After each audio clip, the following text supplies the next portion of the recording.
Good afternoon, everyone. My name is Lauren Simpson. I'm with the SBDC. I am joined today by my colleague, Mike DiDonato. Hello, Mike. Hi, how are you? Doing good, thank you.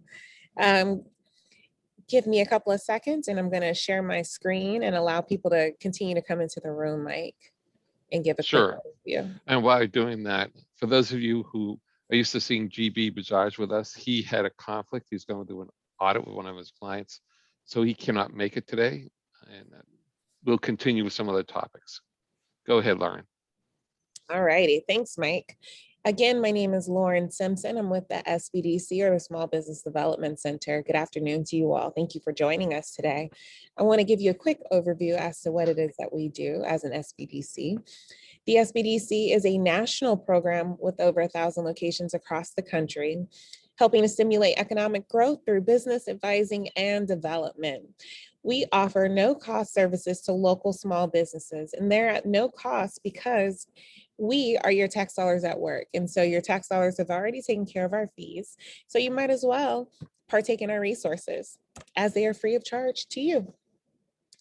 For the Los Angeles network, which is the network that I represent, we have locations throughout the Los Angeles, Santa Barbara, and Ventura counties. You can see them represented on the map in front of you. You see that we go as far out as Camarillo, Santa Clarita, over to Pasadena, all the way down to Long Beach. Here's a deeper dive into what it is that we do.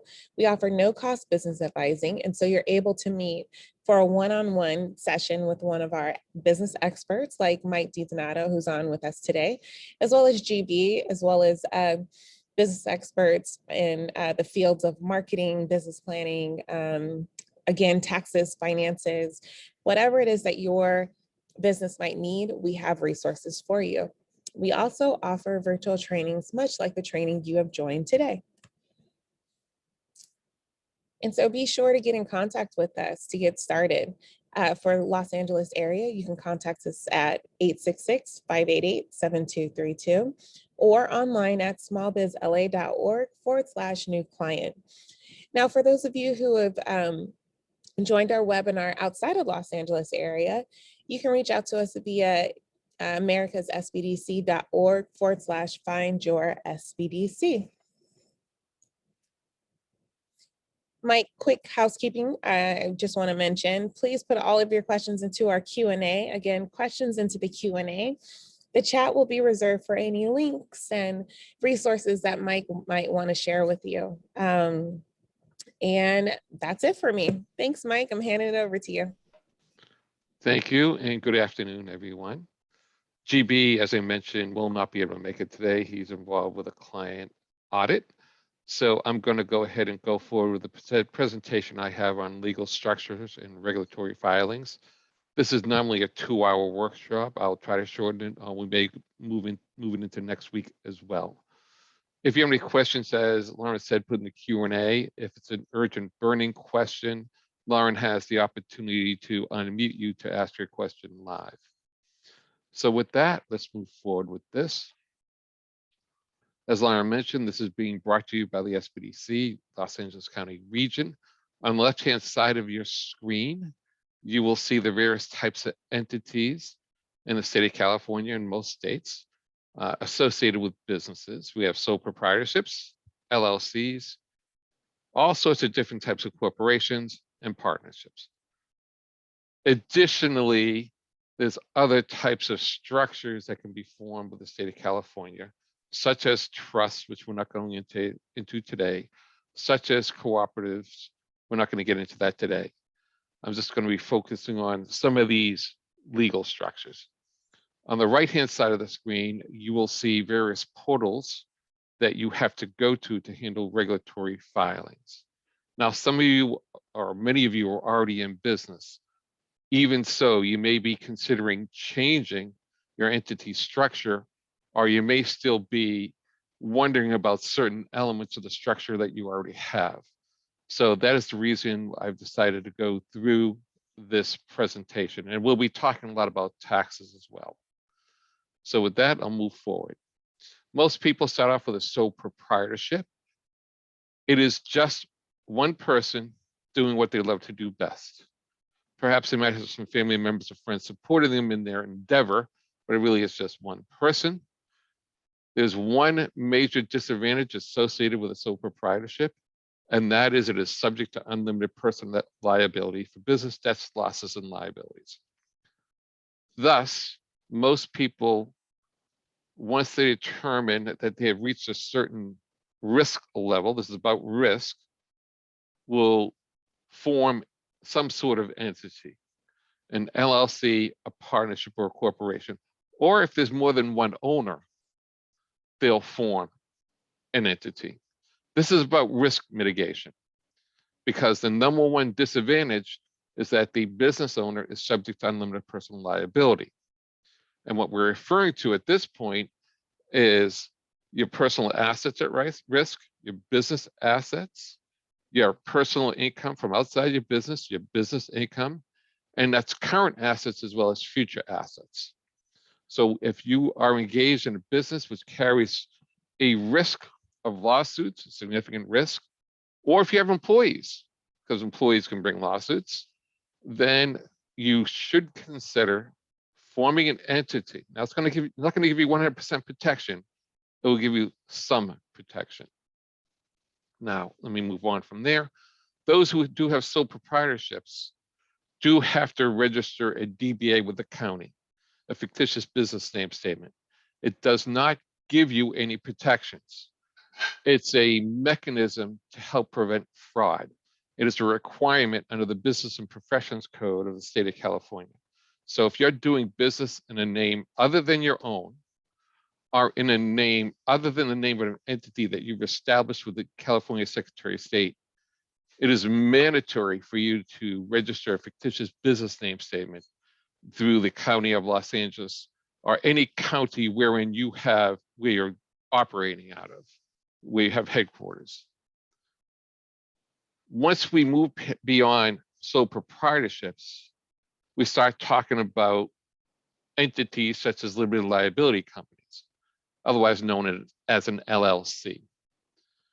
An LLC, some types of corporations and partnerships have passed through taxation. What that means is the profit or loss from the business flows directly to your personal tax return. Now, I'm not talking about the fee that you have to pay to the state of California for an entity. That's separate. I'm only talking about the profit and loss from the business that flows directly to your tax return and has to be reported every year when you file your tax returns for the federal state government. Plus, there's an informational return that needs to be filed for the LLC to the California Secretary of State. Now, there are certain advantages to having an LLC. You get protections against lawsuits. You're not personally responsible for business debts and liabilities, so long as you're conducting business appropriately. There's no restrictions on the number of members. Members are owners on LLCs. And there's lots of flexibility in the way you structure the company management. There isn't as much annual paperwork. You don't need a board of directors. You don't have those formalities that corporations have. They're more expensive to form than sole proprietorships because you have to file paperwork with the state of California. And if you have more than one member / owner, there should be an agreement in place. This says it's harder to transfer them with a corporation. That's not true. I've helped sell many LLCs. But LLCs are often a good way to go depending upon your industry, your profession. There's certain professions which are not permitted to form LLCs in the state of California, which we'll be going over a little later. So here are the limitations and restrictions, and there really aren't many. Any number of owners are allowed. Lots of different types of owners referred to as members, are permitted. LLCs can have differing financial interests. For those of you who dabble in the stock market, you are aware probably that you can buy preferred stock versus common stock. Preferred stock gives preferred stockholders certain preferences, such as distributions before common stockholders, such as voting rights over other stockholders. you can have that same arrangement with LLCs. That is not true with corporations that are subject to tax treatment. It is true with LLCs, and there's a lot less formalities associated with the running of an LLC than with a corporation or even with a partnership. You've all probably heard about the $800 fee to be paid to the state of California annually if you have an LLC or a corporation with an S status. With an LLC, that is a minimum amount. That amount goes up based upon your gross receipts from the business. So at $250,000, you're paying $1,700 a year. And when you get up to $500,000, you're paying $3,300. And the maximum is $12,590. So in essence, as you level up your revenues, your fee paid to the state of California for the privilege of doing business in the state of California steps up. Now, in the first year of formation, you do not have to pay this fee. Governor Newsom waived it during the pandemic. And I expect that he'll extend that out over the next, indefinitely. So if you form an LLC or corporation in 2022, you do not have to pay this fee until 2023. The cost to form an LLC is $70. It's a form. It's just a form. It's called Articles of Organization. It is not an agreement. It's just a piece of paper. You can file it electronically, literally on paper, to the California Secretary of State. And the California Secretary of State will then send you a letter saying, here is your California Secretary of State file number. But remember, there's certain types of professions that can't form LLCs, such as doctors, lawyers, accountants, engineers. We'll go over that list. The actual formation is simple. Developing agreements is another ballgame. There's something called a statement of information, which is due within 90 days of the formation date of the LLC. It tells the state of California who the owners are. That costs $20. But if you don't make that payment on time, it goes to $250. And for an LLC, it is due every 2 years on the anniversary date of the formation of the entity. Some people forget to pay. Actually, they forget to submit the statement of information, and then they get a notice from the state, and now they have to pay $250. It's not about the fee. They want the information. So if you have an LLC, make sure you file your statement of information on time. It can be done electronically. If you have a corporation, it's due every year. Any questions come up yet, Lauren? No, Mike, you're all good. Okay. So I mentioned previously that there are certain professions, occupations, that are not permitted to form LLCs in the state of California. Here is a list of all the licensed regulated professions. If it says no, then you're not permitted to form an LLC. If it says yes, you are. If it says sort of, perhaps, maybe, the specific rules in place depending upon how you're operating your business, and you have to contact your agency board or the organizations that's overseeing your profession to ask them whether or not you will be permitted to form an LLC. My recommendation, if you're in a licensed profession or supervised by an agency from the state, you should contact that organization and ask them what would be most appropriate for the type of entity I want to have in the state of California. And we're only talking about the state of California. This is not true in every state. And you can see there's a lot of medical professionals here, a lot of other types of professionals here. So just if you're in these professions, just double check with the agency or board that oversees your profession. Now, I mentioned before that there's a form that you have to fill out to form an LLC. It's called Articles of Organization. And I mentioned before, it's a pass-through entity. if we have an example here where we have two owners and the business has generated $120,000 in net profit after all the other expenses, each owner is responsible for paying taxes on their portion of the profit, whether or not they take money out of the business. And that includes self-employment taxes, which is Medicare and Social Security, because the federal government wants all of us to fund Social Security and Medicare. And the state of California also wants you to fund Medi-Cal. So you have to pay ordinary income tax against your portion of the profit, plus payroll taxes, the self-employment taxes. Now, this is going to be really important as we go through this. A partnership, a corporation other than a nonprofit, or an LLC can elect to be taxed as under Subchapter S of the Internal Revenue Code. So once someone says that they're an S corporation, what that means is they've set up a general stock corporation, a professional corporation, or some other type of corporation, and they've elected Subchapter S tax treatment under the Internal Revenue Code. The state of California establishes legal structure. The Internal Revenue Service defines tax structure. Keep the two clear in your mind, because this is going to be important as we move through the rest of the presentation. Now, here we have what is generally referred to as an S corporation. That means somebody's formed a professional corporation, a B corporation, a general stock corporation, and has filed a form with the IRS, Form 2553, to elect Subchapter S tax treatment. Why would someone do that? To enjoy pass-through taxation.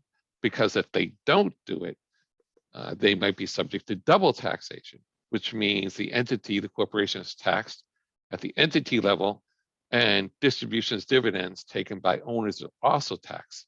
That's double taxation. So if you are a professional, for example, and you're not permitted to form an LLC in the state of California, you have other options. You can form a professional corporation and elect Subchapter S tax treatment. You can form a general stock corporation and elect S corporation tax status. Owners, shareholders of S corporations are those electing S corporation tax status, such as LLCs, enjoy pass-through taxation. So you're not responsible for business debts and liabilities, so long as you're working appropriately, diligently. There are some restrictions on those who elect Subchapter S tax treatment if you're a corporation. You can only have up to 100 shareholders. You can only have one class of stock. You can't have preferred stock. Those are the two big ones. Let me move on from here. So as I mentioned, those who elect Subchapter S tax treatment, whether it's a partnership, LLC, or corporation, enjoy pass-through taxation. But if you're a corporation and you elect Subchapter S tax treatment, you are required to pay yourself a reasonable salary if you are a working owner of the business. So what is a reasonable salary? The IRS will not proactively tell you what a reasonable salary is. They might impose it upon you later if they audit you and determine that you haven't paid yourself a reasonable salary. It is what you would pay somebody else to do the same job. It's a salary survey. Given the same conditions, the same location, the same region, same industry, do a salary survey. It's what you would pay somebody else to do the same job. If you go to a CPA within a certain range of income or net receipts, the CPA might tell you somewhere between 40 to 60% of your net receipts would be a reasonable salary to be paid to a working owner of the business. As GB has pointed out, that's fine, but when we start talking about generating millions of dollars in net profit, is that really the right number? Maybe not. It's what you would pay to do the same job, and you have to document it. Now we have an example. We have two owners. They're both working in the business. They're both acting actively in the business. They have both decided that the reasonable salary is $50,000 for both of them. After they pay themselves $50,000 in salary, which means the corporation is paying their portion of payroll taxes against that salary, plus the owner or the owners are paying their portion of payroll taxes against that salary, plus ordinary income taxes, W-2 rates. There's $20,000 left over in net profit. Each owner is responsible for paying taxes against that $20,000. However, each owner does not have to pay into Medicare, Medi-Cal, Social Security for the taxes associated with that net profit. They only have to pay ordinary income tax rates. So the net effective tax rate for each owner is lower if they elect subchapter S tax treatment. Whereas with an LLC, you don't have this option to just take a reasonable salary. So then the question comes up is, well, why don't I just pay myself a really low salary and not have to pay all that money into Social Security, Medicare, as well as the state Medi-Cal in unemployment, et cetera? Well, the IRS will come back, audit your records, and then impose a reasonable salary upon you, and then charge you for back taxes, interest, penalties, and fines. This was stopped years and years ago. There is a potential benefit by electing subchapter S tax treatment if you're an LLC, partnership, or corporation, as long as you're not a nonprofit, because nonprofits can't do this, but you have to be careful about how you pay yourself. We have a question, Lauren? We do. Why do you need an agent? That comes from Jeanette.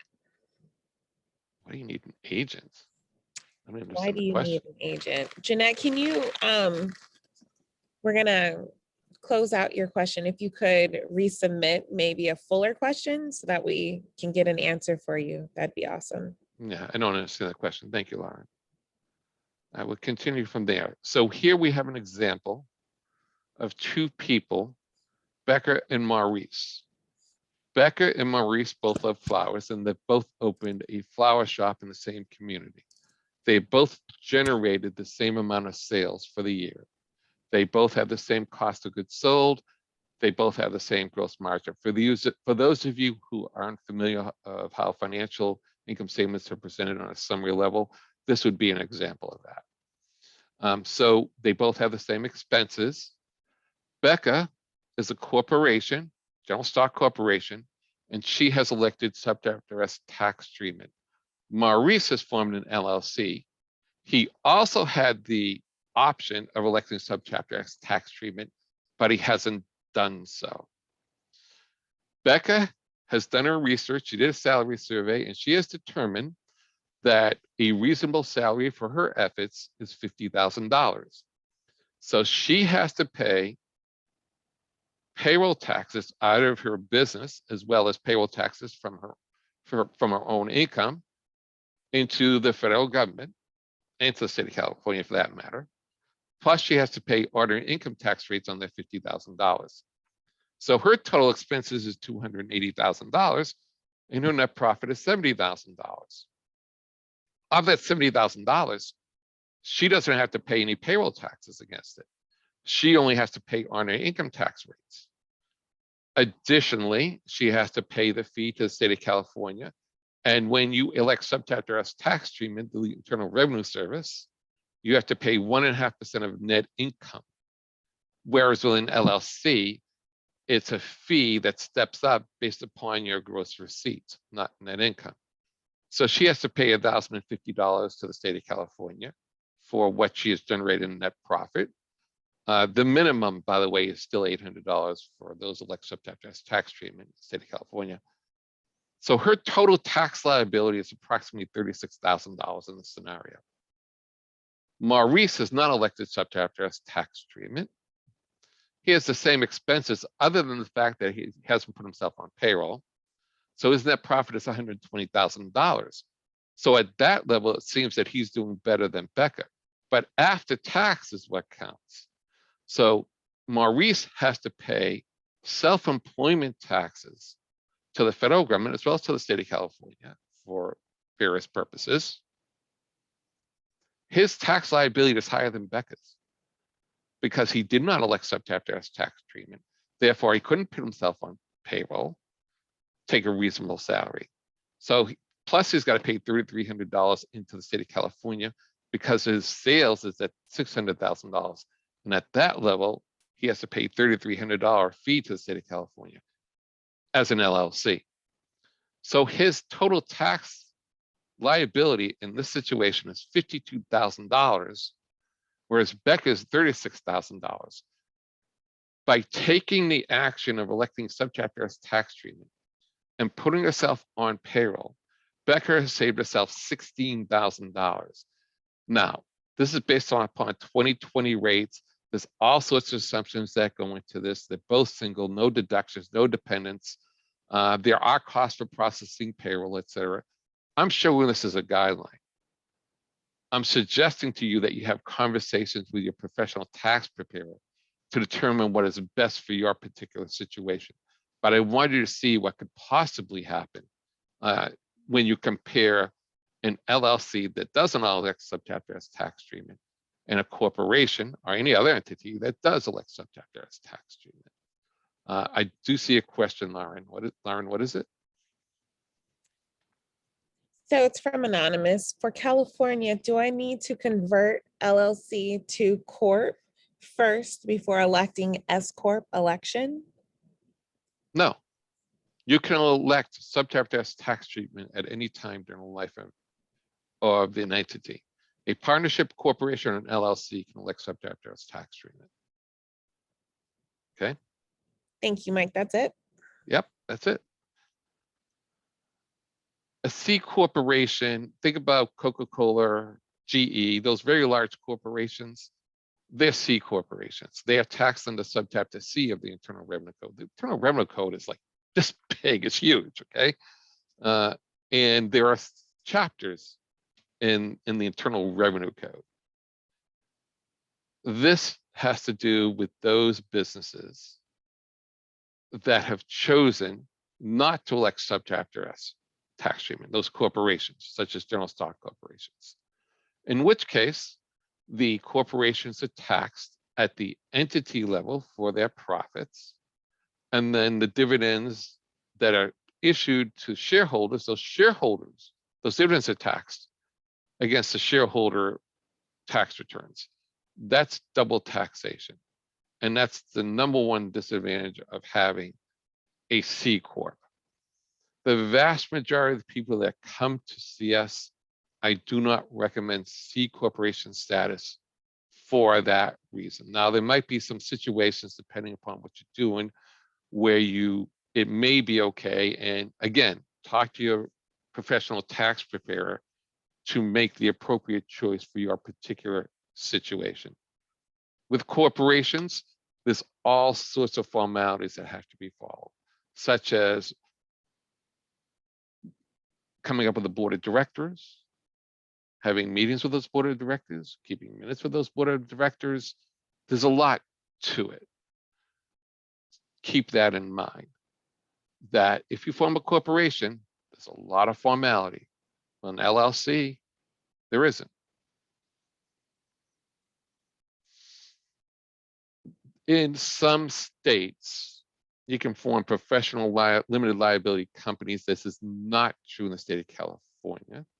In the state of California, those professionals, such as doctors, lawyers, accountants, engineers that you saw on that other slide, that cannot form LLCs in the state of California, can form professional corporations.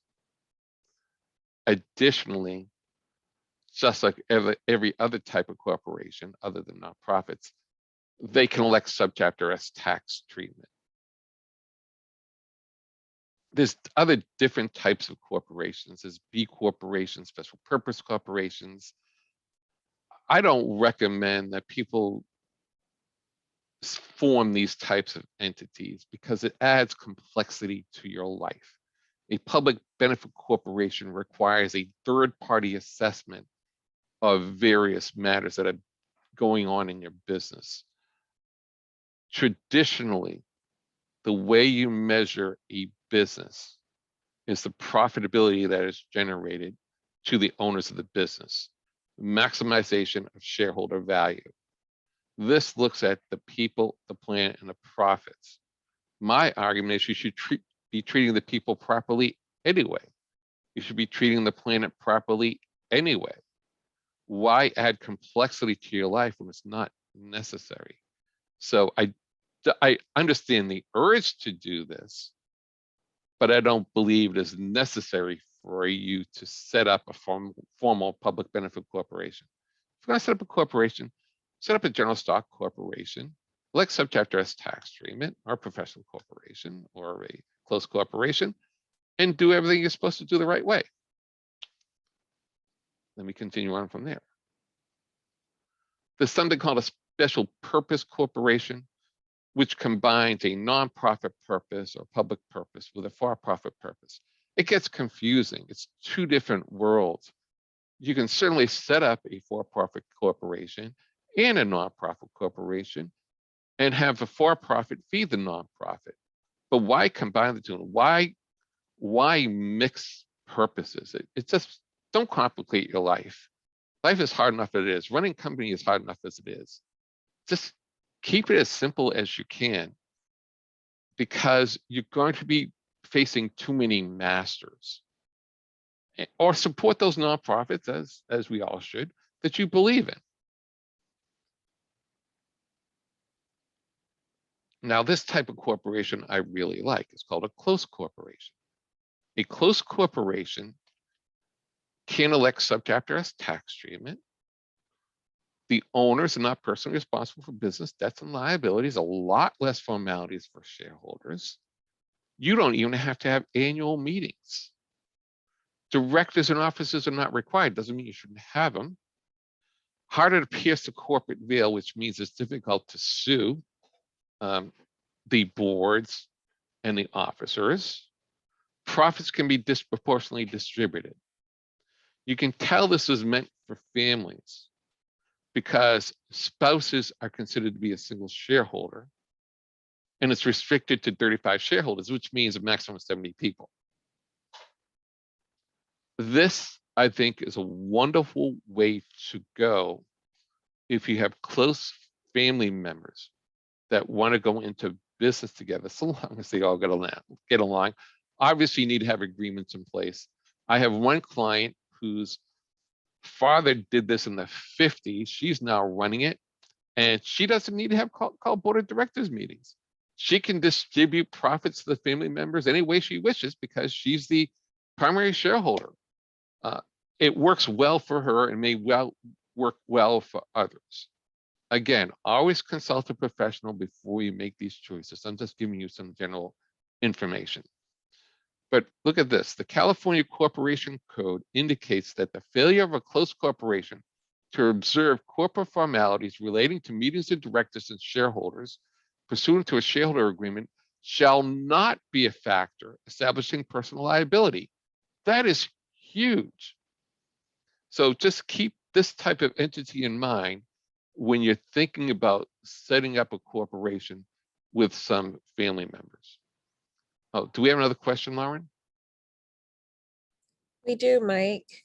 The question comes from Anonymous. When might a C Corp make more sense? Well, if you're going to go public, you have no choice but to have a C corporation. You can't go on the public markets, New York Stock Exchange and NASDAQ without a close corporation. I think GB has mentioned there are certain types of professionals, engineers that might be earning significant amounts of income. And in that particular case, there might be strategies to be employed for tax savings, which I'm not totally familiar with.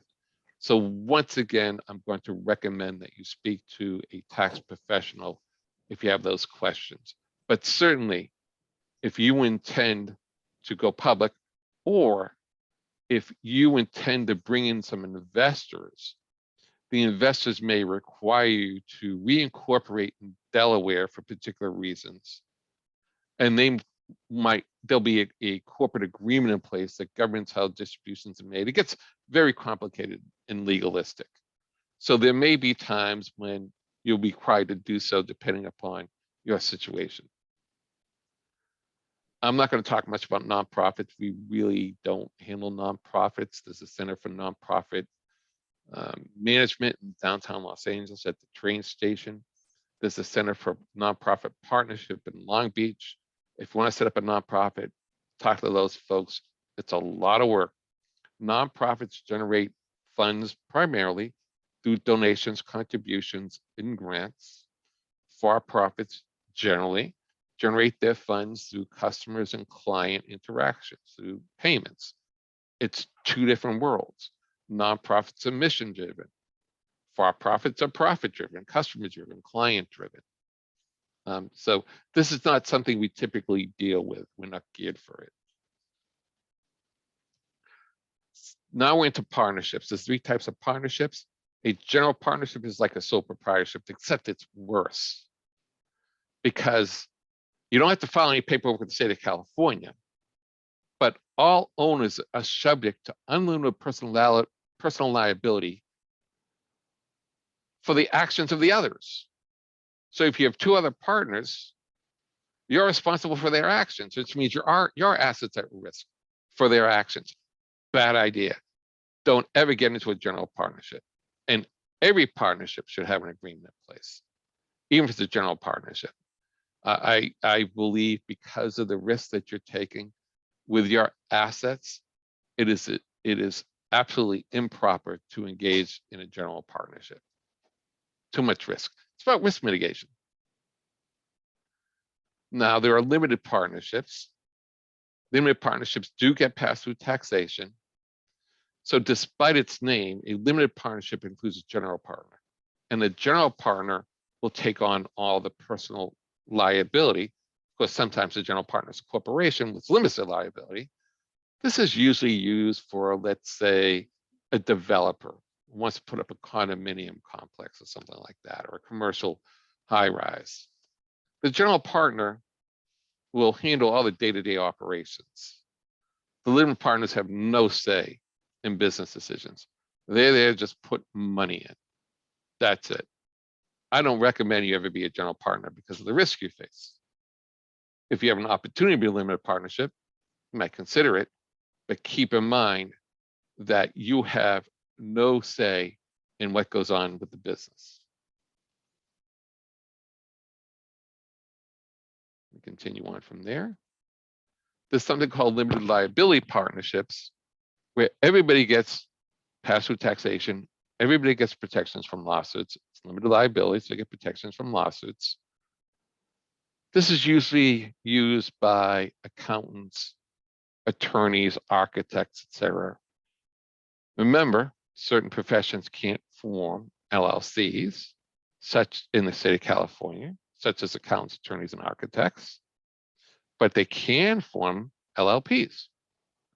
So if you see LLP after the name, you'll know what it stands for, limited liability partnership. And again, all partnerships, all entities that have more than one owner need to have agreements in place. There are partnership agreements, there's membership agreements for LLCs, the shareholder agreements for corporations. You may have heard, go file and incorporate in Delaware. No, there's no reason to do it unless you're going public and you're being forced to, because you're going to have to pay fees in this state to operate in this state as well as in whatever state you go to. You would be called a foreign entity here in this state if you incorporate elsewhere and decide to also conduct operations in this state. If you're from out of the country, it's an alien entity. And you still have to pay. You're not going to escape the fees. It's not going to happen. Any loopholes people thought existed were closed years and years ago. And if you're operating in this state and you're going to set up an office in a different state, or if you have an employee in a different state, you have to register as a foreign entity in that state. This is mandatory. You cannot escape the fees imposed by the states. I'm not going to even talk about Delaware. There's no reason to go there unless you're going to do an IPO or you're forced to buy an investor. There is a certain process that you go through in order to incorporate. There's forms that you have to fill out, and I have them here. They're forms filed with the state of California, the California Secretary of State, who serves as the registrar for all business entities. This is important. All entity forms with the state of California must have a registered agent. It's also known as an agent for service of process. The purpose in life for a registered agent is to accept important documents such as lawsuits on behalf of the entity. So if you think about it, I don't think you want to be your own registered agent, because those lawsuits and other documents are coming directly to you. Nor do I think you want your mother, brother, sister, neighbor, cousin, aunt, uncle, nephew, etc., son, daughter, to be your registered agent. I don't think you want them seeing lawsuits. I think it is better for you to engage a registered agent, an agent for service of process. The agent for service of process must have a physical address. If you are your own registered agent, then that means you have to use your own registered address. And it's publicly available at the California Secretary of State site. So in my opinion, it is better to engage a registered agent when you're filling out these forms. And this is about forms and fees. There's all sorts of forms to be filled out. There's a form if you want to form a corporation. There's a different form if you want to form a general stock corporation versus a professional corporation. There's a different form for an LLC. There's a different, it's just different. But all the forms that I'm talking about require a registered agent. I paid $35 a year for mine. You can do a Google search for registered agents in California. Oftentimes, they will offer to do the incorporation for you. We've all heard about LegalZoom. No, don't do that. Go to a professional who, like a business attorney, who will craft the agreements to your specific requirements and your co-owner requirements, especially if you have more than one owner. Because LegalZoom and other folks are just taking templates. I've seen too many of them where they didn't even bother to change the name of the entity on the documents they provided to the people that paid money for them. I think it's a bad idea. Go to a professional. It is well worth paying the money up front to get it done right than paying a lot more money later to have things corrected. And that has happened over and over again. Get it done right from the very beginning. Let me continue from here. If you have a corporation other than nonprofit, then you're required to determine the number of shares of stock that will be authorized and issued. And you need to determine in your organizing documents, the par value of those shares. That's a requirement. Oftentimes, the par value is stated as a nominal amount, a penny, a dollar. I don't recommend no par. Again, this is something that a professional business attorney can help you figure out. This is just the starting value of the business. So if you say, I'm going to issue 1,000 shares, I put $1,000 in my business account, then you've determined that from the get-go, the par value for those shares is $1 per share. Now, obviously, you want to increase the value of those shares as time goes on. There are some corporations that choose to issue preferred shares other than those elect subchapter S tax treatment or nonprofits because they don't issue shares. And so if you're going to choose to issue preferred shares, or at least allow them at some point, that also has to be indicated in your organizing documents. Boards of directors are required for corporations. I know people who are their own corporation. In other words, they're a single owner, subchapter S corporation. Believe it or not, they hold meetings with themselves just to record something on a piece of paper, to prove that they are actually following formalities in case they're ever sued. They'll have a minute book which lists down the decisions they made for themselves. Formalities are important when you have corporations. LLCs are different. LLCs are managed by the members who are owners or managed by managers. When you fill out your paperwork, either initially or when you submit the statement of information, you're required to indicate who's managing the business, either the member or managers. Any other questions that come up?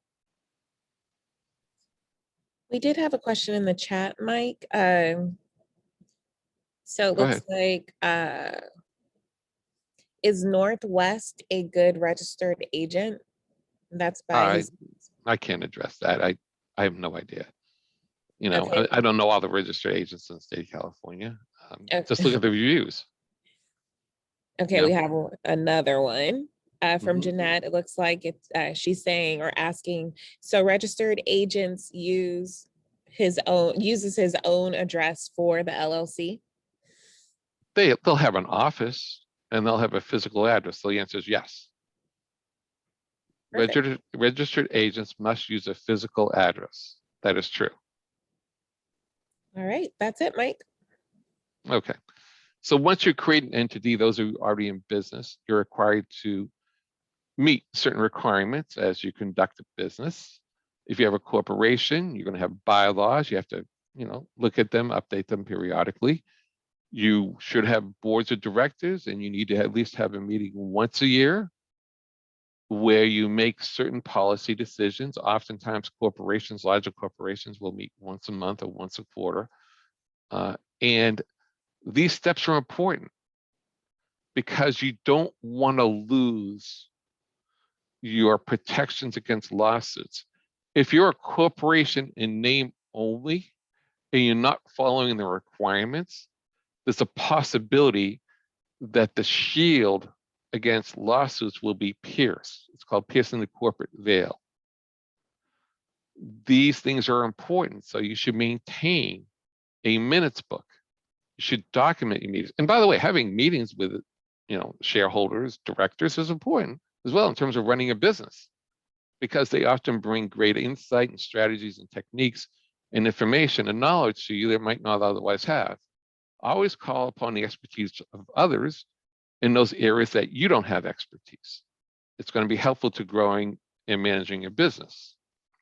There are other documents required for a corporation aside from the articles of incorporation, something called bylaws. This should also be a shareholder agreement. And what goes along with a shareholder agreement, that includes the roles and responsibilities, the on-ramps, and the exits from the business for potential owners.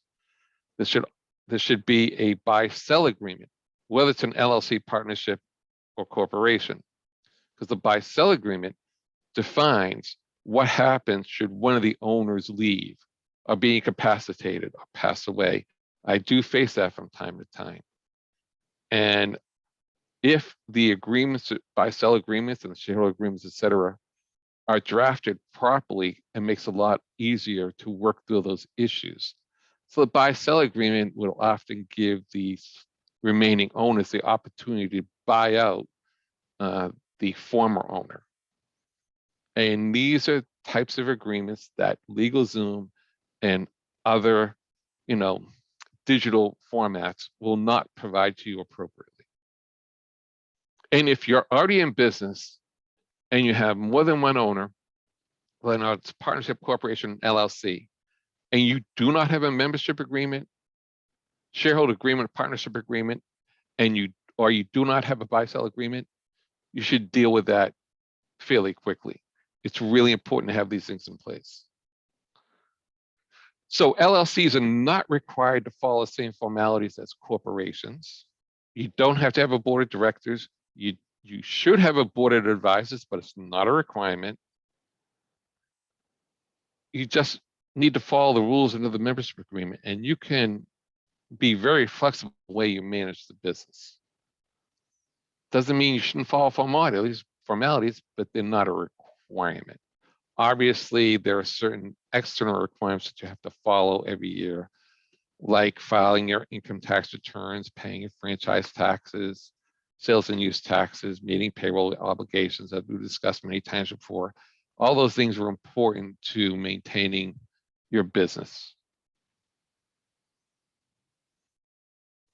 If you do not comply with state rules, for example, you don't meet ongoing requirements such as failure to pay the fee to the state of California, then the state of California can suspend your entity, in which case you will not be able to defend yourself against lawsuits in court. That's one way of losing your protections. Another way of piercing the corporate rail is if you're engaged in criminal activity, fraud.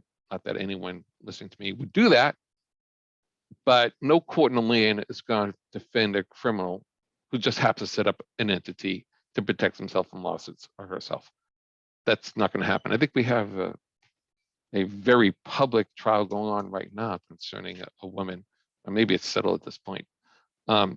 So the point is, even if it's gross negligence, somebody unwittingly, but they should have known, used improper materials on a construction site, the veil could be pierced. But additionally, if you have an entity, you should have a business bank account and you should keep it clean. You should not mix personal expenses with business expenses, because that is what sole proprietors do. And then you're acting like a sole proprietor, in which case a judge or jury could say, then, well, you're really just an LLC or a corporation in name, and therefore you're going to lose your protections and the veil will be pierced. So what I'm suggesting to you, if you haven't already, keep your books clean. Do not mix personal and business expenses with your business bank account. And if you have done that, reimburse your business bank account for those personal expenses, and let your tax preparer know that you've done that. You don't want to go through all this effort to create these entities and meet these requirements, and then lose those protections because you didn't keep your books clean. Let me go on from here. So as I mentioned, there are incorporation service providers like the organization that put this together. I've added to it, taken away from it. I'm not promoting this particular group. I'm just saying better to go to a professional to form your entity. Hey, Mike, we have a question. Okay, I'm going to stop there because this is going to move into another realm for next week. Go ahead. Okay. So Anonymous asks, if your entity is suspended and you get sued, can you reinstate your entity and defend lawsuit? You had better reinstate the entity before the lawsuit. But the answer is yes. You can reinstate the entity by meeting the requirements the state has put forth to reinstate it. And there's a process by which you go through at the California Secretary of State. Sometimes it could be you just didn't file a statement of information on time. And if you continue to fail to do that, remember I said it costs like $25 and it's due every 2 years for an LLC and every year. If you fail to make that date, it goes to $250. And if then you just continue to forget about it, your entity would be suspended. You make the payment, file a statement, make the payment, okay? Then you apply for your entity to be, to be unsuspended, so to speak, to be reactivated, in which case you'll be okay. So yes, you should take care of the suspension as soon as possible in order to avoid that possibility. Any other questions? That's it. Thank you, Mike. Okay, there's a second part to this presentation, which goes on to the various portals you have to go to and the various regulatory filings, such as sellers permits, as well as the form to fill out to elect subject as tax treatment, and so on and so forth. I would prefer to wait until next week before we go into that section of the presentation. So with that, then I would like to conclude the presentation. And I want to thank everybody for joining me today. Once again, if you want to reach out to us, you can see the number on my screen. Lauren has put our contact information in the chat room. And I believe we have another question, correct, Lauren? We do. And just, oh, it's a comment. Great Oh, information. Thank you, Mike. thank you. Welcome. And hopefully we'll see you next week at 1 o'clock. Hope everyone has a great weekend. Thank you. Thanks, Bye Mike. now. Thanks, Lauren. Thank you.